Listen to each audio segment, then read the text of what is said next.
श्री कृष्ण जन्म। भाद्रपद कृष्ण पक्ष की अष्टमी को रात के 12 बजे मथुरा के राजा कंस की जेल में वासुदेव जी की पत्नी देवी देवकी के गर्भ से 16 कलाओं से युक्त भगवान श्री कृष्ण का जन्म हुआ था। इस तिथि को रोहिणी नक्षत्र का विशेष महात्म्य है।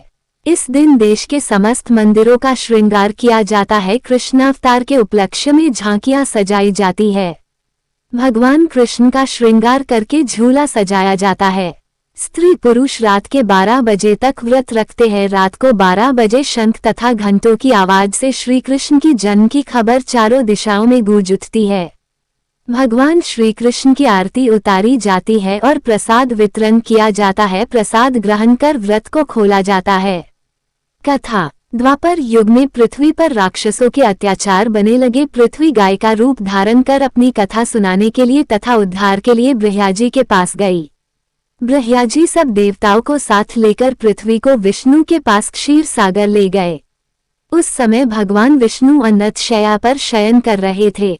स्तुति करने पर भगवान की निद्रा भंग हो गई। भगवान ने ब्रह्मा एवं सब देवताओं को देखकर उनके आने का कारण पूछा तो पृथ्वी बोली, भगवान मैं पाप के बोझ से दबी जा रही हूँ, मेरा उद्धार कीजिए।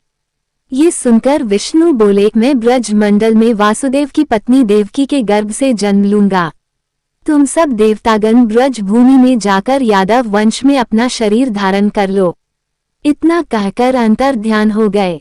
इसके पश्चात देवता ब्रज मंडल में आकर यदुकुल में नंद यशोदा तथा गोप गोपियों के रूप में पैदा हुए। द्वापर युग के अंत में मथुरा में उग्रसेन राजा राज्य करता था।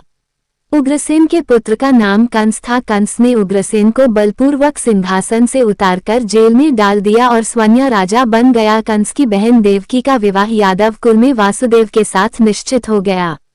जब कंस देवकी को विदा करने के लिए रथ के साथ जा रहा था तो आकाशवाणी हुई कि हे कंस, जिस देवकी को तू बड़े प्रेम से विदा कर रहा है उसका 8वां पुत्र तेरा संहार करेगा।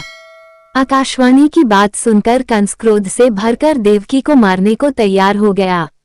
उसने सोचा न देवकी होगी न उसका पुत्र होगा।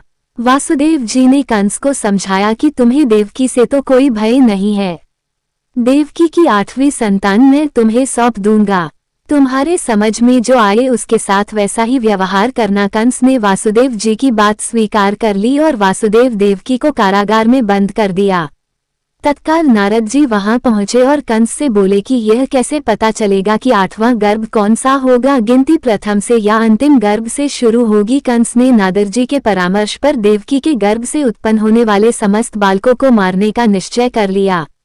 इस प्रकार एक एक करके कंस ने देवकी के 7 बालकों को निर्दयता पूर्वक मार डाला। भाद्रपद के कृष्ण पक्ष की अष्टमी को रोहिणी नक्षत्र में श्री कृष्ण का जन्म हुआ। उनके जन्म लेते ही जेल ही कोठरी में प्रकाश फैल गया।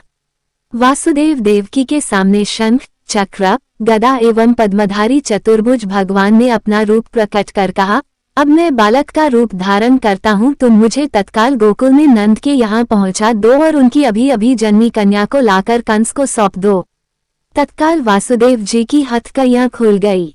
दरवाजे अपने आप खुल गए। पहरेदार सो गए। वासुदेव कृष्ण को सूप में रखकर गोकुल को चल दिए। रास्ते में यमुना श्री कृष्ण के चरणों को स्पर्श करने के लिए बने लगी। भगवान ने अपने पैर लटका दिए। चरण छूने के बाद यमुना घट गई। वासुदेव यमुना पार कर गोकुल में नंद के यहाँ गए। बालक कृष्ण को यशोदा जी के बगल में सुलाकर कन्या को लेकर वापस कंस के कारागार में आ गए।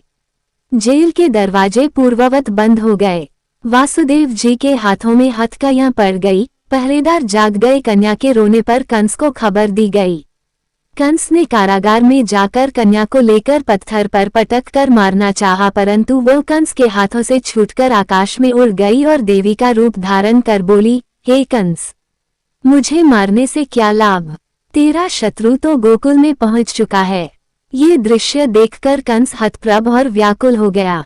कंस ने श्री कृष्ण को मारने के लिए अनेक दैत्य भेजे। श्री कृष्ण ने अपनी अलौकिक माया से सारे दैत्यों को मार डाला। बड़े होने पर कंस को मारकर उग्रसेन को राजगद्दी पर बैठाया। श्री कृष्ण की जन्माष्टमी को तभी से सारे देश में बड़े हर्षोल्लास से मनाया जाता है।